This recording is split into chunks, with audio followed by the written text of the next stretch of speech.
Imagine a secret meeting held on a secluded island where a handful of powerful men designed the framework for an organization that would control the money in your pocket for over a century. Sounds like the plot of a conspiracy thriller, doesn't it? But what if I told you that's the story of the Federal Reserve, the place that is not federal and holds no reserves? Let's mine deep. The Federal Reserve wasn't created through public debate or a vote at a ballot box. In 1910, a group of bankers and politicians secretly met on Jekyll Island, Georgia, to design a central bank. Their stated goal? Stabilize the economy. The real outcome? Centralizing power over money into an institution that exists outside the political system, answering to no one while controlling everyone. The Federal Reserve Act of 1913 created a system that trapped not just citizens, but the government itself in a cycle of debt. Fast forward to today, and the dollar has lost 99% of its value since the Fed's creation. Why? Because the Fed's policies revolve around printing money, manipulating interest rates, and enabling unchecked government borrowing. You're told they're reacting to market conditions, but in reality, they're about the only group of people who consistently fail to predict the next recession or bubble. Then came 1971, the year the Federal Reserve's power reached a new level. President Nixon ended the gold standard. I have directed Secretary Connally to suspend temporarily the convertibility of the dollar into gold or other reserve assets, except in amounts and conditions determined to be in the interest of monetary stability and in the best interest of the United States. Which meant dollars were no longer backed by anything tangible. The Fed could now print money, unlimited money. What did we get in return? Skyrocketing inflation, wealth inequality, lowered living standards, endless debt, and a system that feels rigged because it is. So why should you care? Because this system controls your whole life. It's why your grocery bill keeps going up while your paycheck stays the same. It's why financial crises hit every decade. And it's why Bitcoin exists. Unlike the Fed, Bitcoin wasn't created in secret. In 2008, Satoshi Nakamoto published Bitcoin's white paper for the whole world to see. Bitcoin has no boardroom deals, no backdoor decisions. Every email or forum post around the development of its protocol is available for the whole world to see. Its supply is capped at 21 million, so no one can print more and devalue what you already hold. And unlike the Federal Reserve, you can actually audit it yourself. Bitcoin is money that's predictable, transparent, and fair. Compare that to the Fed, an institution created in the shadows with the power to devalue your money overnight. While the Fed operates in the dark, Bitcoin shines a light. History shows us what centralized monetary policy gets us: inflation, debt, and inequality. Bitcoin offers a way out, a system where money serves people, not the other way around. The Fed may have started in the shadows on an island long ago, but Bitcoin brings monetary policy into the light for the whole world to see. The choice is yours.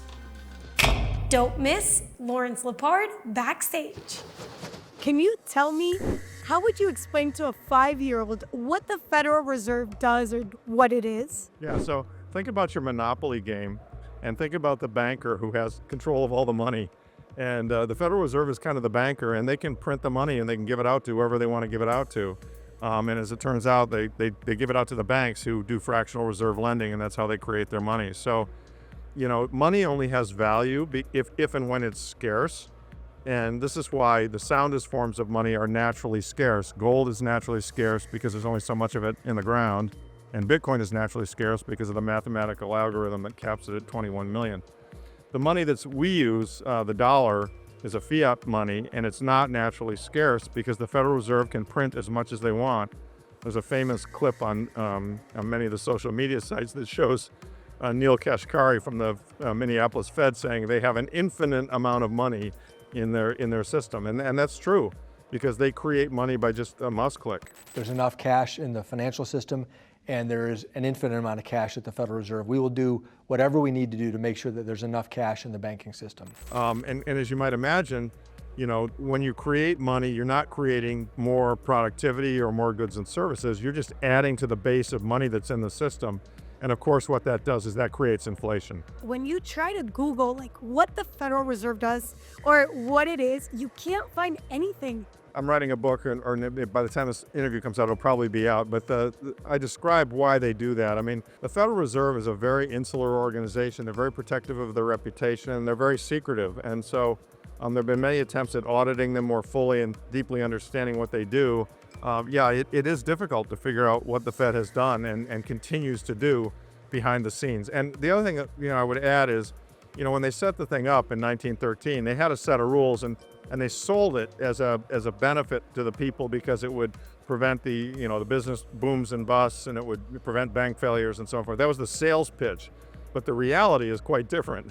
It actually accentuated the booms and busts, and it's led to bigger and greater bank failures, as we saw in 2008. So it's not what they said it was going to be. If we want to solve this system, we have to move back to a system of sound money, and I think Bitcoin is the best way to do that. And the book talks a lot about Bitcoin. So There's sort of a slight correlation between the beginning of world wars and the beginning of the Federal Reserve. Yes. The First World War was 6 months after the Federal Reserve was actually created. Yeah, that's right. I mean, central banks, wars are very expensive. They're hard to fund.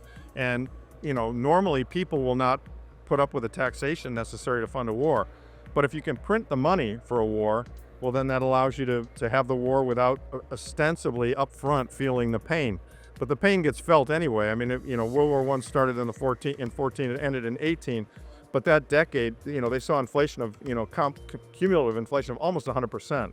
So prices almost doubled as a result of all the money that the Fed printed. And it's really amazing because, the Fed said it was set up with this charter, and it said they were only supposed to buy collateral, real bills on good collateral at high penalty rates of interest. And of course, they immediately violated their charter. The day the war started and the U.S. needed money to fund the war, they went to the Federal Reserve and they instituted a form of financing that allowed them to fund the war, which was really money printing. It's a complicated mechanism, and that's how they've gotten away with it. But in the case of the war, what they did was they issued war bonds that paid 3.5%.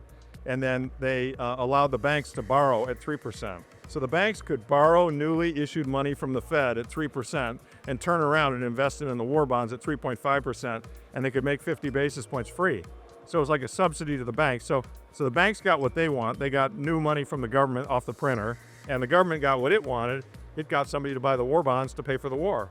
So how does Bitcoin compare to the gold standard in providing monetary discipline?